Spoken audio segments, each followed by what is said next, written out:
First World War saw many new weapons deployed for the first time, tanks being one of those. The concept of providing men with mobile protection and firepower had long been something armies had dreamed of, but with the increased availability of combustion engines, armour, and the need to find ways to break the stagnation of trench warfare ensured that the tank would be born. Early tanks, however, were a far cry from what we know now. They were slow, heavy, and terribly unreliable, and for the men inside these early tanks, conditions were terrible. The tank was loud, full of toxic fumes, and incredibly hot. So I'm currently standing on the spot where the first ever tank battle between British and German armour took place in France on the 24th of April 1918. So the view that I'm now showing you is the view that the British tanks, there was three of them, one male and two female, would have had towards the town of Villers Bretonneux. I believe I've got that pronunciation correctly, so just bear with me. Now the British were holding the town, or should I say the Australians mainly were holding the town, when the tanks started to advance. The British tanks had started to advance on the lookout for German armour, which was believed to have been in this area, and they did spot it.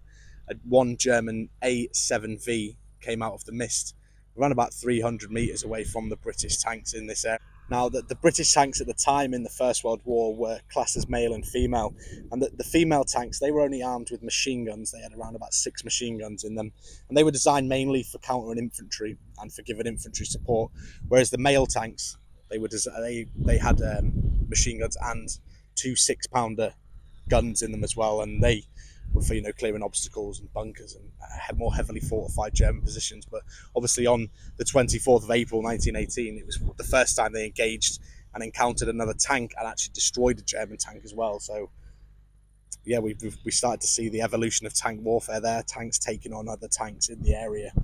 Now, in terms of the actual battle, the British tanks, as I mentioned, were moving up in search of German armour, which were believed to have been in the area.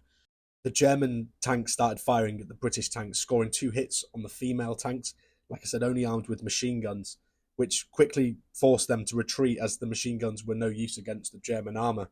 The male tanks stayed in the area, now alone, and continued to fire at the German tank, but firing on the move in a First World War tank was no easy feat, so the tank actually came to a stop to allow its driver to have a clearer shot on the enemy vehicle.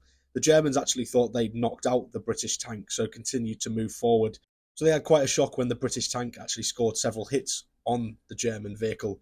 The shots actually disabled the German tank, and several of the crew were killed, while the rest of them were trying to bail out. A few more of them were shot by the British. Interestingly enough, there were actually 2 other German tanks nearby, but for unknown reasons they retreated from the battle without really getting involved. Whilst the 2 other tanks withdrew, German infantry, which were supporting the vehicles, did not.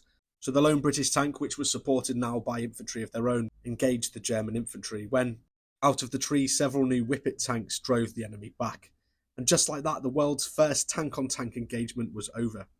Tank warfare would obviously continue to evolve.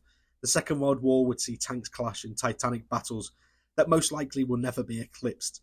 Tanks still serve a purpose today in armies around the world, and they continue to be the scourge of the infantry to this day. Thank you all for watching. I hope you all enjoyed this on-location video. It's my first time doing anything like this, so if it sounded a bit disorganised or all over the road, it's because I was actually trying to record the content on the side of the main road after dragging my family on a slight detour from our holiday. So I hope you all enjoyed it. If you did, don't forget to hit like and subscribe and drop me a comment as well. I'll see you all on the next one. Cheery bye.